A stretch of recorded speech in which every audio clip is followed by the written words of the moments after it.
Magandang araw po sa lahat. Ayon sa direktiba ng ating Pangulong Ferdinand Bongbong Marcos Jr.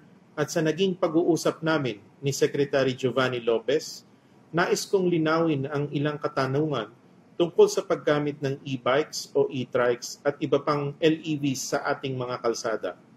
Marami pong lumalabas na impormasyon online, kaya mahalaga na malinaw natin maipaliwanag kung ano ang pinapayagan, ano ang bawal, at ano ang umiiral na batas na sinusunod ng LTO.